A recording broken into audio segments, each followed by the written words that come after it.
Hi everyone, and welcome to your weekly Pick-a-Card Tarot readings for the week of August 12th. If we haven't met, my name is Sydney, I'm the tarot guy next door, and I use my occult knowledge and intuition to help guide you towards the life you want. If you have a situation you want me to take a look at, you'll find information on how to get a private reading below. I also live stream on TikTok on Friday mornings at 8 a.m. Eastern, you should check it out. I'll be doing 5-card open readings, and here are the decks that I have for you. We have the classic Rider-Waite-Smith with Tourmaline, the Tarot of Symbolic Worth with Mahogany Obsidian, and the Light Seers Tarot with Snowflake Obsidian. We also have 4 different oracle cards to choose from 4 different decks. So go ahead and pick which tarot deck and which oracle card resonate with you the most. It's totally fine if you're drawn to more than one. And as always, you can pause this video if you need more time. As always with collective readings, take what resonates with you and leave aside what doesn't. If you want to jump straight to your reading, you'll find timestamps below. And with that, let's go right to the readings. All right, group 1, let's see what we have for you for this week.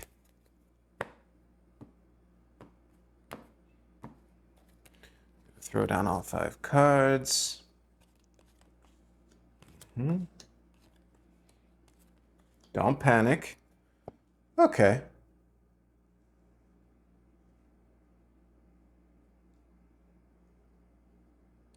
This is probably good. This is a real test of my pyramid placement. Oh, wow, look at that. All right, I'll see you right now. Spoiler alert, it's the be patient meme. I'm sure that regular viewers are unsurprised with the Queen of Coins being in the middle of everything, but I'm gonna unpack everything.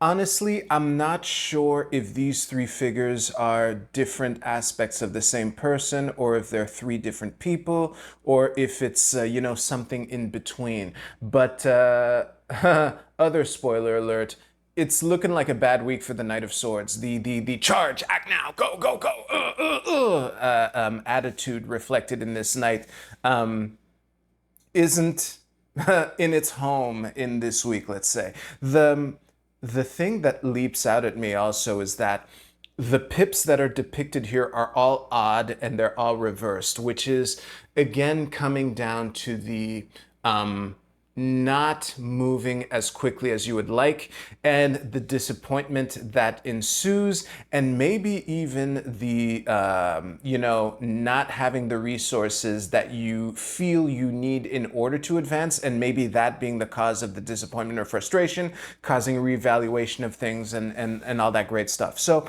obviously we have the patience and focus of the Queen of Coins in the middle of everything, and that is a clear invitation to serenity, to this is probably going to be the meme phrase of the next couple weeks, because I feel like I've been saying this a lot recently, to you know, make a clear distinction between the things that you can control and the things that you cannot. And the things that are outside of your control, fretting over those is kind of wasted energy. And oh, the Emperor here at the bottom, I really like this 4 major arcana at the bottom of the cross, like the solid foundation that everything is rests upon, you know? And I think that the Emperor is an invitation to resourcefulness, to be, resourcefulness and detachment. This is one of these readings where the armor that the Emperor is wearing is relevant here, especially in a situation like this where you might not have the things you need, you might not you might not have the best time dealing with this, or you might not have the support that you feel you need, but to figure out what is within your empire and to really focus on that with the detachment of knowing, oh shit, yeah, it would have been cool to have this other thing that I think I need, but we don't. So let's use the things that we do have and focus on that, you know, that kind of thing. Yeah, honestly, I feel like I've summed up, I feel like I've read every card, so I'm just going to sum up everything. No matter who you are in this reading, or even if it's all you, this is a week to be pleasantly detached, or as detached as you can be, as pleasantly as you can be, and kind of just take the obstacles that you run into. It's inevitable. We all face obstacles every day, you know, or else those are really boring days, you know. But yeah, to be mindful of the things that are in your control, and to tap into the resourcefulness instead of, and to loosen your grip on the desire to make it happen now, because it's not looking like that this week is the week for the sudden aha explosion type of thing. So yeah, I think that sums everything up. If you like this reading, please give this video a like, and you can use the timestamps in the description below to jump to your Oracle card reading. I'll see you there.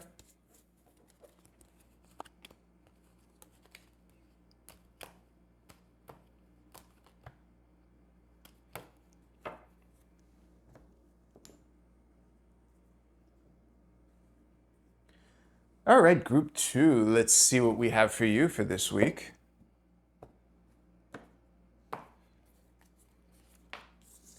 Pyramid placement is pretty good, so. Okay, wow, all cups and coins, so that's a big clue. We have 3 people here with the 4 of cups in the middle of everything. Okay, let's see. This should be pretty good. Yeah, that'll do. All right, I'll see you right now. Group 2, this reading is looking pretty good. The overall vibe that I would use to sum up all of this is people from different backgrounds coming together to work together and to put the structures in place to take the next leap forward, so to speak. And yeah, it's funny that we have 3 levels of agency here. We have a knight, a queen, and a king. We have the so the different levels of agency here. I'm not too sure that it's worth breaking each one down. One thing that leapt out to me that heavily influenced what I opened this reading with is the fact that they're all pointing in the same direction. Now, the King of Cups is looking behind, but he is overall facing this direction. So I'm taking this, especially that it's the king who's at the rear. I don't even take this as conflict. I take this as being so masterful of the element that you are working with, that you are kind of aware of your own blind spots and are covering for the team and are giving everyone else the time to do their thing. A metaphor that also came to mind was, I'm old, all my movie references are old, but like Coming to America, the Queen of Coins is Eddie Murphy and Arsenio Hall, and you know, the King and Knight of Cups are like the Americans that are like acclimating them into this environment, you know, and it's kind of like people, like whether you're the outsider or whether you're the welcomer, the welcome committee. I feel like, and especially like 8 is the double of 4. So the theme of people giving each other the space for the things that they do best to come to the front is really strong here, and putting the foundation in place on which you can build all that, so that the outsider can bring the thing that they've mastered, or at least almost mastered, close enough, you know, for y'all. You know, what do y'all know about coins? You know, but yeah, that the outsider can come and add their foundation, thus kind of doubling it, you know. And honestly, the 7 of Cups has been silently nodding at the for this entire reading. It's kind of the confidence that comes after having, you know, built something successful together, and integrating the different elements of the different perspectives, basically.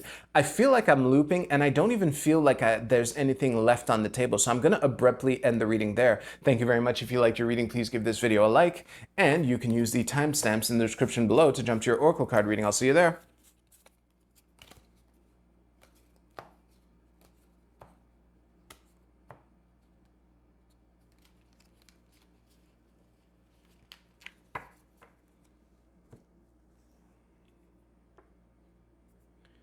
All right, group 3. Let's see what we have for you for this week. As always, I'm going to throw down all 5 cards. Eight of Cups. Four of Wands. That's the Knight of Swords reversed. King of Swords, Seven of Coins, and the Sun reversed at the bottom.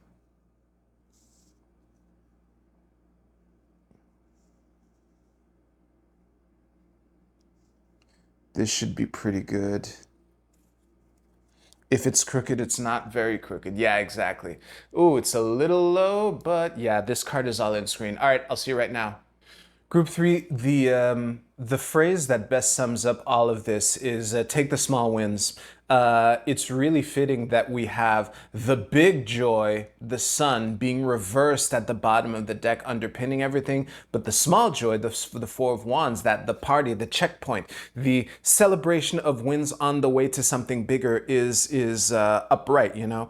And yeah, the take the small wins also is a more specific read of the broader theme that comes up all the time in my readings. It's definitely the summary of this, which is be patient. You know, we have the two most movement-oriented cards in this reading here that are both reversed. It's looking like the Knight of Swords here is going to need some catering to. I think that the Knight of Swords, the double air, the dynamic, you know, now, act, charge energy, especially with the Seven of Coins in the middle of everything, the evaluation of the harvest, you know, the looking at what you have and seeing what needs to be adjusted and that kind of thing. You know, this is a week for evaluation, but it's also a week to celebrate the things that have brought you to this point, you know.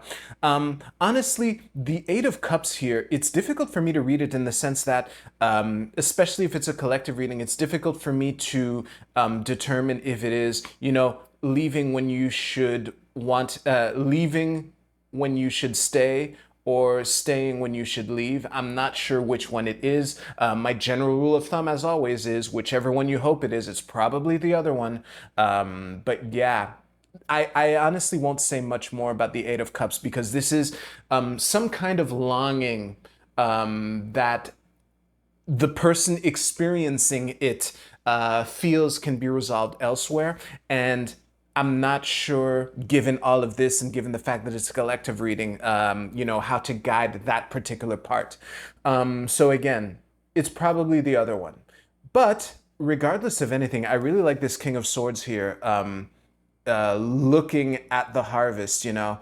And this is an invitation to, you know, on the theme of celebrating everything that has brought you to this point, to pat yourself on the back for the things that you did with the resources that you have to get to this point, you know.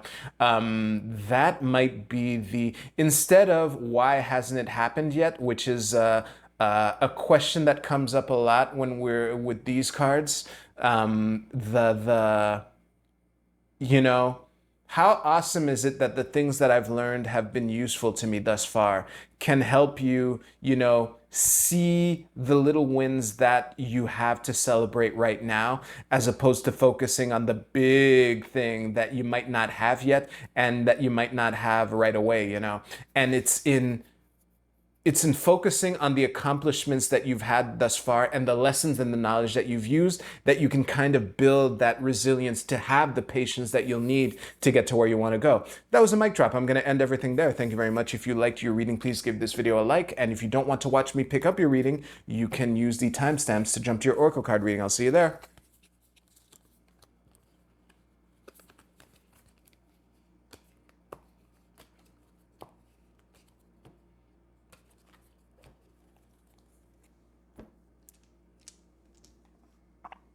Oops.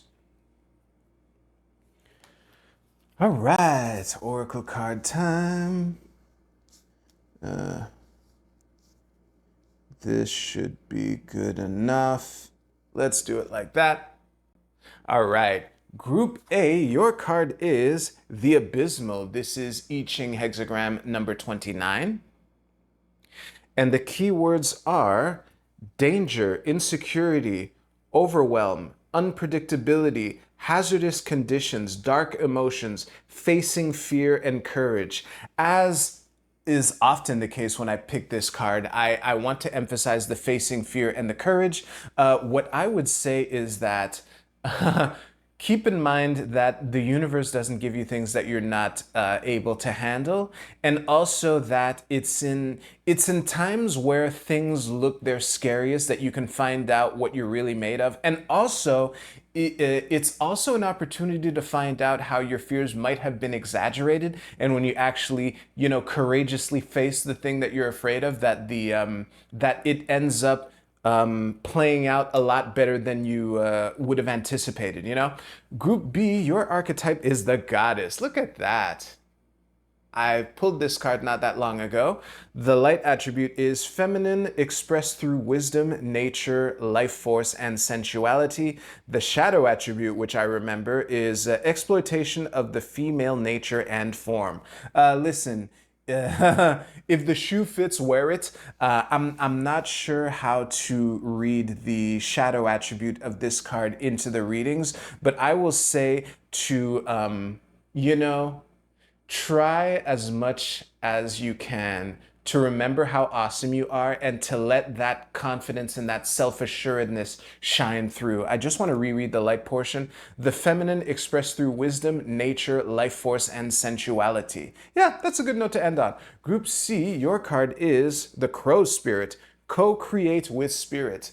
This is a really interesting one. I think that this is an invitation to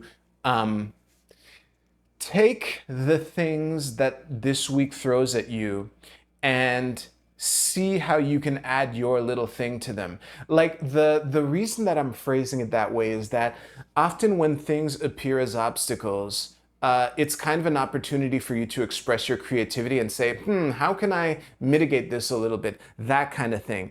To take obstacles as an opportunity to test how creative and clever you can be, and also to really enjoy the good stuff that also happens this week and that gets thrown at us every week also. Yeah, Group D, your card is the full moon in Capricorn. Take a reality check.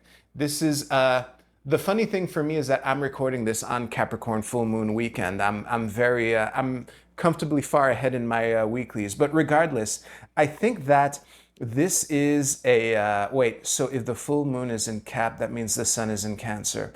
I don't think that adds much. I think that the message of this card, given the tarot readings that I gave, is to make sure that you set realistic expectations for yourself and others. I think that that is the thing that you're being invited to focus on this week, Group D.